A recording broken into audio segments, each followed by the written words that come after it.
अन्य हिंदी के एक नए एपिसोड में आपका स्वागत है, जहां आपके लिए लेकर के आते हैं इंडियन डिफेंस की प्रमुख अपडेट्स को।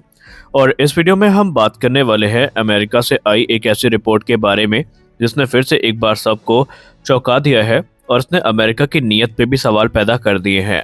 आपको याद होगा, जब से पन्नू का मामला सामने आया है उसके बाद से एक के बाद एक अमेरिका लगातार किसी न किसी बहाने से जो डिफेंस प्रोजेक्ट है उनको डिले कर रहा है। और कुछ ऐसा ही अब हमें F414 इंजन के केस पे देखने को मिला है। दरअसल हम सब जानते हैं भारत अपने जो तेजस मार्क 2 प्रोग्राम है और एमका मार्क 1 प्रोग्राम है, इसके लिए जनरल इलेक्ट्रिक का F414 इंजन चाहता है और उसकी जो लोकल मैन्युफैक्चरिंग है इसको लेकर के भी अमेरिका से बातचीत हो चुकी है। लेकिन इसी बीच एक और यहाँ पर हर्डल देखने को मिला है, जहाँ पर रिपोर्ट्स में बताया जा रहा है कि अमेरिकी सरकार का जो डिपार्टमेंट ऑफ कॉमर्स है उसने एक बार फिर से इस पूरे प्रोग्राम को रिव्यू पर लिया है। और इस बार मामला जो है वो टेक्नोलॉजी रिस्क को लेकर के है। दरअसल ये जो रिव्यू है ये international traffic in arm regulation को लेकर के है, जहां पर इस फ्रेमवर्क का अध्ययन किया जाएगा और अमेरिका की ये संस्था इवेलुएट करेगी कि क्या जो टेक्नोलॉजी वो ट्रांसफ़र कर रहे हैं उसमें किसी प्रकार का रिस्क है, क्या किसी प्रकार का सिक्योरिटी रिस्क है। ये सारी चीज़ें देखी जाएंगी और उसके बाद ही जो मंजूरी है वो मिलेगी। अगर हम इनसाइडर्स की बात माने तो रिपोर्ट में दावा किया जा रहा है कि जो डील भारत ने साइन करी है जेट इंजन को लेकर के उसमें 80% ट्रांसफर ऑफ टेक्नोलॉजी भारत को दी जानी है। हालांकि जनरल इलेक्ट्रिक को इस चीज़ का पूरा कॉन्फिडेंस है कि बहुत जल्दी जो क्लियरेंस है ये मिल जाएगी और जो इवैल्यूएशन प्रोसेस है ये कंप्लीट कर लिया जाएगा। लेकिन बार बार इस प्रोग्राम में हर्डल आना इस तरफ भी इशारा है कि अमेरिका कहीं ना कहीं इस प्रोग्राम को खुद जानबूझकर डिले करना चाहता है।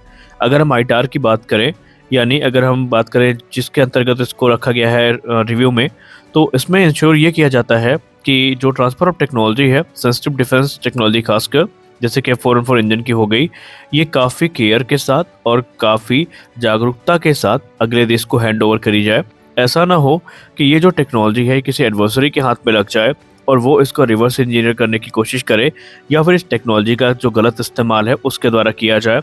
तो यही सारी चीज़ें यहाँ पर कह सकते हैं कंफर्म करी जाती हैं कि गलत हाथों में जाने से इसको बचाया जाए, ताकि किसी प्रकार की जो दिक्कत है वो ना हो। और भी दूसरे जो पेपर वर्क है उनका भी अध्ययन यहाँ पर किया जाता है। जनरल इलेक्ट्रिक को भले ये कॉन्फिडेंस हो पूरा कि भारत के साथ जो जेट इंजन डील है उसको जल्द से जल्द हम इसको फाइनलाइज करेंगे, लेकिन अमेरिकी सरकार एक के बाद एक जो जांच है वो बैठा रही है। दरअसल उनका डर भी काफ़ी ज़्यादा वाजिब है, क्योंकि अगर हम डिफेंस एनालिस्ट की बात माने तो उनका ये कहना है कि अमेरिका ने पूर्व में भी अनुभव किए हैं कि उनके एडवर्सरीज के हाथ जो टेक्नोलॉजी लगी है उसको उन्होंने रिवर्स इंजीनियर कर लिया है। इस बार इसके लिए अमेरिका जो भी टेक्नोलॉजी किसी को ट्रांसफ़र करता है तो पहले उसको काफ़ी क्लोजली मॉनिटर किया जाता है, उसके बाद वो हैंड ओवर करी जाती है। अब अगर हम जेट इंजन टेक्नोलॉजी की बात करें तो दुनिया में चुनिंदा देश ही हैं जिनके पास ये टेक्नोलॉजी उपलब्ध है, जिसमें अमेरिका हो गया, रशिया हो गया और चाइना हो गया। और इसके अलावा अगर हम बात करें ब्रिटेन की तो उनके पास भी जो जेट इंजन टेक्नोलॉजी है, फ्रांस के पास भी ये टेक्नोलॉजी है। यानी कुछ चुनिंदा देश हैं जिनके पास ये टेक्नोलॉजी उपलब्ध है, जबकि बहुत सारे देश इस समय इसको विकसित करने की होड़ में लगे हुए हैं, जिनमें भारत भी है।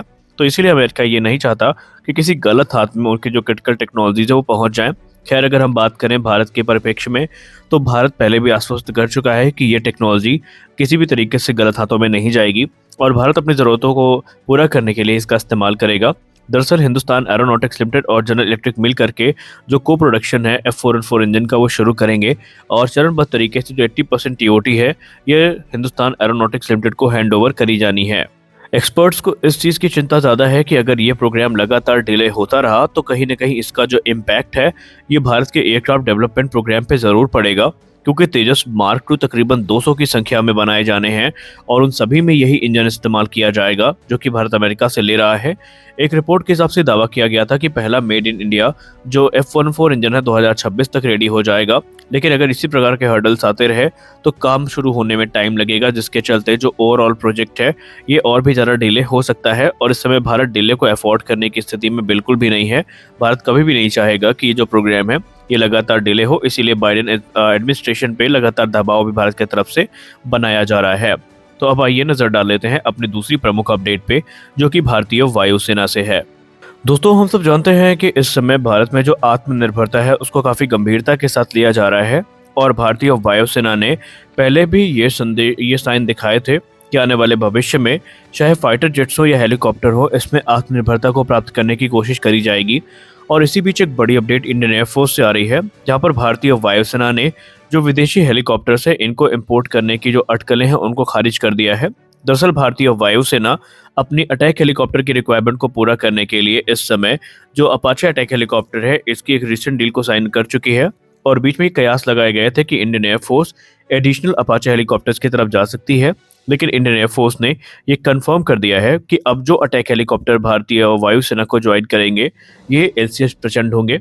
इनके अलावा कोई भी विदेशी हेलीकॉप्टर भारतीय वायुसेना की फ्लीट को ज्वाइन नहीं करेगा। यानी कि वो अटकलें जहां पर अपाचे की खरीद की बात की गई थी उसको भारतीय वायुसेना ने सिरे से खारिज कर दिया है। इसके अलावा अगर हम रिपोर्ट्स की बात करें तो CH-47 चिनूक को लेकर के भी ये दावा किया जा रहा था कि इंडियन एयरफोर्स अपने जो मीडियम लिफ्ट हेलीकॉप्टर्स हैं इनकी खरीद को भी जो है बहुत जल्दी फाइनलाइज करेगी, जहां पर एडिशनल चिनूक की खरीद की बात की गई थी और ये डबल डिजिट में होने वाले थे। तो भारतीय वायुसेना ने ये कंफर्म कर दिया है कि इस समय इंडियन एयरफोर्स इस खरीद को भी जो है उसको ड्रॉप करने के बारे में विचार कर रही है। यानी कि उन रास्तों की तलाश की जा रही है जिसमें डोमेस्टिकली ऐसे हेलीकॉप्टर्स को विकसित किया जाए ताकि चिनूक की जरूरत पड़े ही।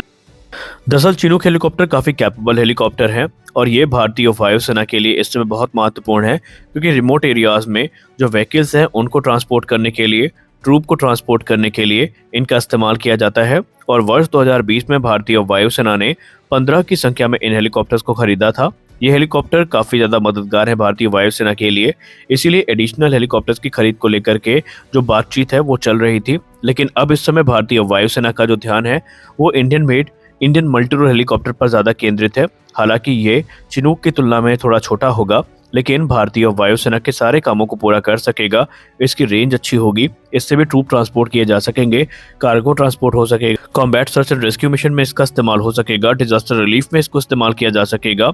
और हालांकि IMRH का जो मैक्सिमम टेक ऑफ वेट होगा ये थोड़ा कम होगा चिनूक की तुलना में, लेकिन इसकी जो ऑपरेशनल एक्विजिशन कॉस्ट होगी वो काफ़ी कॉस्ट इफेक्टिव होगी भारतीय वायुसेना के लिए।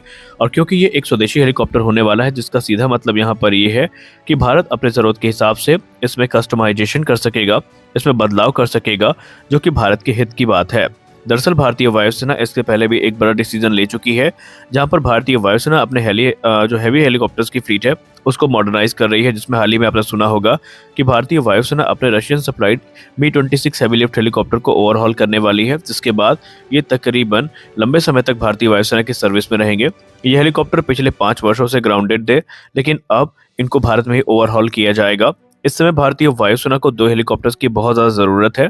पहला है LCS प्रचंड और दूसरा है IMRH। और भारतीय वायुसेना ये कंफर्म कर चुकी है कि अब जो डिपेंडेंसी है फॉरेन सप्लायर्स पे उसको कम करना है। इसके लिए ज़रूरी ये है कि इन हेलीकॉप्टर्स को सही समय पर डेवलप किया जाए।